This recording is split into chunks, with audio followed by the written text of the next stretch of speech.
कैसे एक टीचर को अपने ही स्टूडेंट से प्यार हो गया और उसे पाने के लिए वो कितनी हद तक गिर गई जाने। दोस्तों, मूवी की स्टार्टिंग में हम जेसन को देखते हैं। जेसन को म्यूजिक काफी पसंद होता है और वो अपने वीडियो को सोशल मीडिया पे डाला करता था।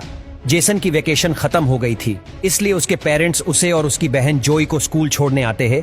दूसरी ओर हम एक नई टीचर को देखते हैं, उसका नाम सोफी होता है।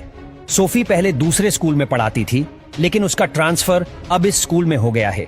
इसके बाद सिस्टर रेबिका, जो कि उस स्कूल की प्रिंसिपल थी, वो सोफी को उसका कमरा दिखाने ले जाती है। इसी दौरान सोफी की मुलाकात जेसन से होती है और जेसन को देखते ही सोफी उसे पसंद करने लगती है।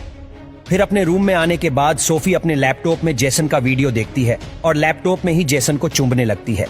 यहाँ पे हमें ये मालूम चलता है कि सोफी जेसन को पहले से ही पसंद करती है।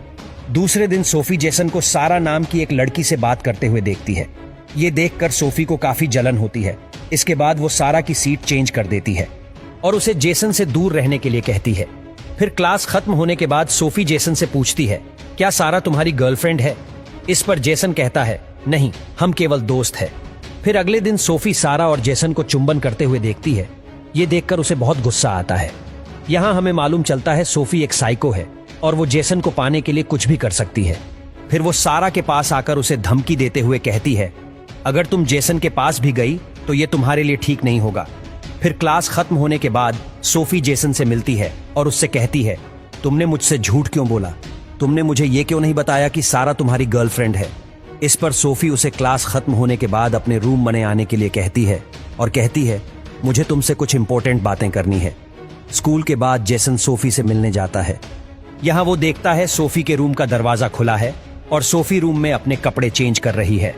यहाँ पे जेसन भी सोफी को देखकर पूरा एंजॉय करता है, लेकिन वो उससे मिले बिना ही वहां से लौट जाता है। दरअसल ये सब सोफी का प्लान था और वो जेसन को अपनी ओर अट्रैक्ट करना चाहती थी।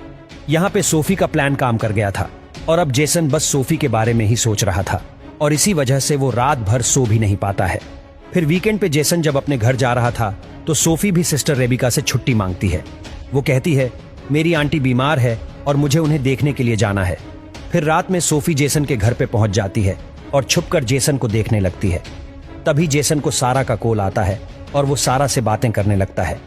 ये देखकर सोफी को बहुत गुस्सा आता है और वो सोचती है, अगर उसे जेसन को हासिल करना है तो उसे सारा को रास्ते से हटाना होगा। इसके लिए वो रात में चुपके से सारा के रूप में जाती है और उसके बुक में अफीम डाल देती है। अगले दिन क्लास में सारा जब अपना बुक खोलती है तो सोफी उसे अफीम के साथ पकड़ लेती है। फिर वो सारा की कंप्लेंट सिस्टर रेबिका से करती है और स्कूल में अफीम लाने के जुर्म में सारा को स्कूल से सस्पेंड कर दिया जाता है। इसके अलावा सोफी जेसन के रूम में भी शराब छुपा देती है। फिर जब सारे स्टूडेंट्स के रूम चेक होते हैं तो जेसन के रूम में शराब की बोतल मिल जाती है। ये देखकर टीचर्स जेसन को सस्पेंड करने ही वाले थे, लेकिन सोफी उन्हें रोकते हुए कहती है, उन्हें जेसन को एक और मौका देना चाहिए। सोफी की बात मानते हुए वो लोग जेसन को सस्पेंड नहीं करते, लेकिन पनिशमेंट के तौर पर वो लोग जेसन को एक टास्क देते हैं और इसलिए जेसन को सभी टीचर्स की हेल्प करने के लिए कहा जाता है। यहाँ पे सोफी अपने सारे प्लान्स में कामयाब हो रही थी और वो धीरे धीरे जेसन को अपने काबू में कर रही थी। फिर हम फ्लैशबैक का सीन देखते हैं। एक दिन इंटरनेट पे जब वो जेसन का वीडियो देख रही थी तो जेसन को देखते ही उसे प्यार हो गया और वो किसी भी कीमत पे जेसन को पाना चाहती थी। इसके बाद वो जेसन की असली टीचर सिस्टर सोफी को मार देती है और उसकी जगह लेकर स्कूल में आ जाती है। दूसरे दिन जेसन काम कर रहा था तो सोफी उसे अट्रैक्ट करने का ट्राई करती है। उसी रात जेसन अपने रूम में होता है तो सोफी उसके रूम में पहुंच जाती है और उसके साथ इंटीमेट होने का ट्राई करती है। पहले तो जेसन सोफी को मना कर देता है, लेकिन बाद में उसे भी मजा आने लगता है और इसके बाद वो भी सोफी के साथ इंटीमेट होने लगता है। यहाँ पे सोफी अपने मोबाइल में सब कुछ रिकॉर्ड कर लेती है। फिर हम जेसन को देखते हैं, उसे अब अपने काम पे पछतावा हो रहा था कि उसने अपनी टीचर के साथ ही ये सब कुछ कर लिया। दूसरी ओर हम सोफी को देखते हैं, वो अब जोई को भी अपने रास्ते से हटाना चाहती है क्योंकि जोई हमेशा जेसन पर नजर रखती थी। इसके लिए सोफी जोई को जानबूझकर टेस्ट में कम मार्क्स देती है और ये देखकर जोई को काफी बुरा लगता है।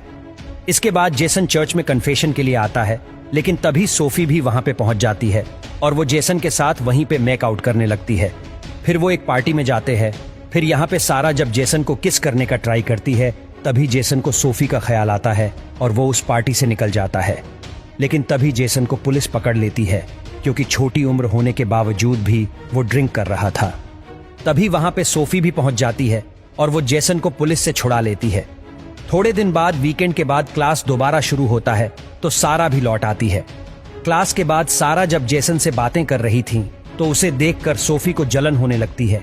इसके बाद सोफी सारा के रूप में जाती है। सारा अपने रूम में नहा रही थी। यहाँ पे सोफी सारा को मार देती है और ऐसा सेटअप तैयार करती है जिसे देखकर लोगों को ये लगे सारा बाथरूम में फिसल गई और दीवार से टकराकर उसकी मौत हो गई। इसके बाद सोफी जेसन को धमकी देते हुए कहती है, अगर तुमने मेरे साथ रिलेशन नहीं रखा तो मैं तुम्हारी उस वीडियो को फैला दूंगी। ये सुनकर जेसन काफी डर जाता है। जोई भी जेसन को काफी टाइम से नोटिस कर रही थी और उसे मालूम हो जाता है जेसन के साथ कुछ तो परेशानी है। इसके बाद दोनों ये डिसाइड करते हैं कि वो सोफी के सच को सबके सामने लाएंगे। फिर अगले दिन दोनों छुपते हुए सोफी के रूम में जाते हैं और उसके लैपटॉप को चेक करते ही यहाँ उन्हें असली सोफी की फोटोज मिलती है। इसके बाद दोनों चर्च में आ जाते हैं। तभी सोफी भी चर्च में पहुंच जाती है। यहाँ पे जोई सोफी से कहती है, हमें तुम्हारी सच्चाई के बारे में मालूम चल गया है और अब हम सारी बात पुलिस को बताने जा रहे हैं। फिर जैसे ही ये लोग वहां से जाने लगते हैं तभी सोफी जोई पर हमला कर देती हैं। फिर जब वो जोई को जान से मारने वाली थी तभी वहां पे सिस्टर रिबिका भी पहुंच जाती हैं और वो सोफी पे हमला कर देती हैं। ये देखकर सोफी जोई को छोड़कर रिबिका को मार के गिरा देती है।